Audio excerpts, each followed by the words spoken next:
जो मेरे जैसे लोग हैं या जो देश में काफ़ी हद तक जो आज जो कुछ हो रहा है उससे नाखुश हैं, वो नाखुश क्यों हैं, ये लड़ाई उनकी लड़ाई क्यों है, और इस लड़ाई में सबको साथ आवाज़ उठाने की ज़रूरत क्यों है। 47 में ही 2 विज़न थे भारत के। एक तो हमारा संवैधानिक विज़न था, कॉन्स्टिट्यूशनल विज़न था, जिसमें सिटीज़नशिप सबकी बराबर राइट थी, सब इक्वल सिटीजन्स थे एक देश के। दूसरी थी एक आरएसएस की विज़न था।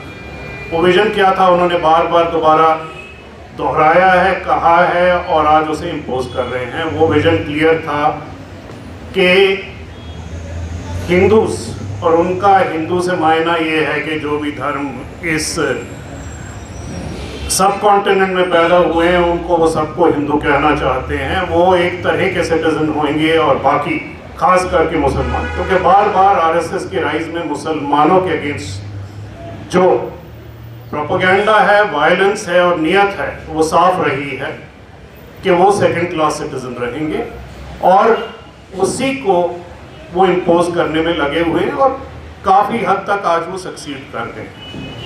तो 3 साल पहले जो हुआ, जो रेजिस्टेंस हुई, जो सिटीजनशिप एक्ट जो लागू करने, उसमें एक ही दायरे को बाहर रखा गया था, खास करके मुसलमानों को। ये एक क्लियरली आरएसएस के विजन का एक्ट था जो इस देश पे इम्पोज किया गया था।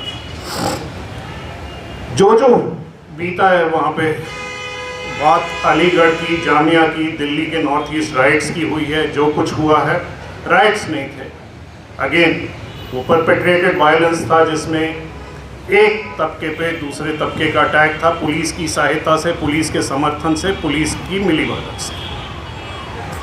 और उसके बाद जो जस्टिस की प्रक्रिया चल रही, बात कई लोगों की हुई है, उमर खालिद के साथ में कई बारी बैठ के बात की हैं, स्टेजेस भी शेयर किए हैं, और जो कुछ उमर खालिद ने कहा है उसका रिकॉर्ड आज तक अवेलेबल है।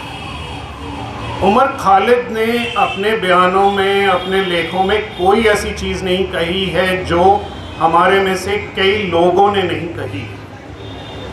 कोई ऐसा सोच, कोई ऐसा स्लोगन नहीं है जो हमारे में से कई लोगों ने नहीं कहा है। फ़र्क क्या है उमर खालिद और हम में, कि हम लोग बाहर बैठ के आज बात कर रहे हैं, उमर खालिद नहीं कर रहा, क्योंकि उसका नाम एक मुसलमान नाम है, हमारा नाम मुसलमान नाम नहीं है। ये देश की साफ आज की सच्चाई है, और इस सच्चाई को इम्प्लीमेंट करना, इस सच्चाई को लागू करना, ये सीधे पुलिस इन्वेस्टिगेशन से लागू होता है, पुलिस के रवैये से लागू होता है, पुलिस के रोल से लागू होता है।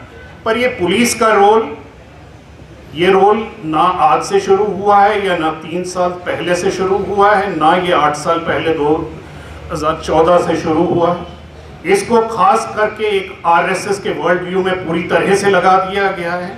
ये आज ज़्यादा सेंट्रलाइज्ड है, ज़्यादा एफिशिएंट है, पर भारत में पुलिस स्टेट का अप्रोच आज पहली बारी नहीं हो रहा है। हमारे रिपोर्टर्स हैं जो जामिया में थे, जो जेएनयू में थे, शायद हैं यहाँ पे, वो आपको बताएंगे कि कश्मीर में पुलिस स्टेट 40-45 साल पहले से काबू है, वहाँ पे पुलिस स्टेट पहले ही एग्जिस्ट करता था। जो पुलिस वाले, जो इन्वेस्टिगेशन जिन्होंने की है, जामिया में की है इन्वेस्टिगेशन, जो दिल्ली के राइट्स को इन्वेस्टिगेशन, राइट्स जो शब्द बार बार इस्तेमाल होता है, दिल्ली के वायलेंस को जो इन्होंने इन्वेस्टिगेट किया है, जिन्होंने केसेस फाइल किए, उनकी ट्रेनिंग किसने की थी, उनके सीनियर ऑफिसर्स कौन से थे? वो ऑफिसर्स थे जब वो जूनियर थे तो 84 में यहाँ पे कत्लेआम हुआ था, सिखों का कत्लेआम हुआ था। उस कत्लेआम में वही स्ट्रैटेजी, वही रोल अदा किया गया था जो 2002 में गुजरात में पुलिस ने अदा किया था।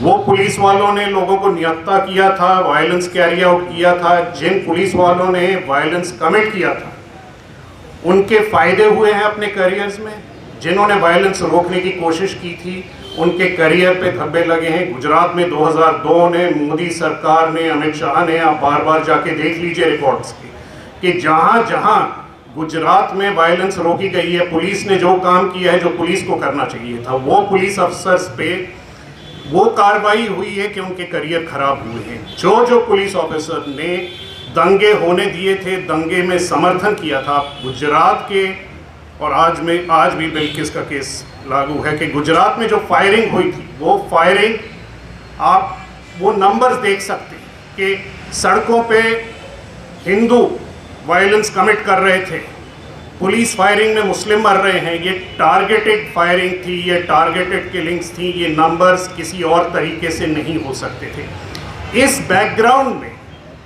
जो दिल्ली में पुलिसिंग हो रही है, जो यूपी में पुलिसिंग हो रही है और जो इन्वेस्टिगेशंस आज हो रही हैं, इस बैकग्राउंड के अगेंस्ट देखना चाहिए कि एक आइडियोलॉजिकल अप्रोच है, एक सुपर स्ट्रक्चर है, और उस आइडियोलॉजी को इम्प्लीमेंट करने वाले हैं वो जानते हैं कि हम कॉन्स्टिट्यूशन को एक तरफ छोड़ के वो काम करें जो पॉलिटिकल स्ट्रक्चर चाहता है, जो आरएसएस चाहता है, जो मोदी चाहते हैं, तो उसमें हमारा फ़ायदा होएगा।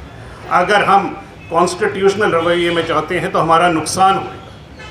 ये एक एडेड इंसेंटिव है, एक एडेड मोटिवेशन है। जो कुछ यहाँ पे कहा गया उसके अलावा उनमें भी वही बायस है जो सोसाइटी में है, जो इस्लामोफोबिया है, एक जो कम्युनल थॉट प्रोसेस है, जो स्पेशली, और मैं नॉर्थ इंडिया में कहना चाहता हूँ कि नॉर्थ इंडिया भी इंडो गैंजेटिक प्लेन में जो खास करके जो है वो जो दब गया है, वो उसमें आता है, पुलिस में रिफ्लेक्ट होता है। पर ये पूरा एक लार्जर आइडियोलॉजिकल प्रोसेस है, और इस लड़ाई में जो आगे हैं वो बात सच है कि उनको लड़ना पड़ेगा। पर ये लड़ाई एक समुदाय, एक कौम नहीं लड़ सकता, ये हमारी पूरी देश की लड़ाई है। पहले भी 84 में यूँ हुआ था कि 18 साल तक जो कुछ वायलेंस हुआ था, जो कुछ परस्यूट ऑफ जस्टिस हुआ था, जो भी मिसडायरेक्शन था, लोगों ने छोड़ दिया था कि ये सिखों की लड़ाई है, इसमें हम क्यों शामिल हों।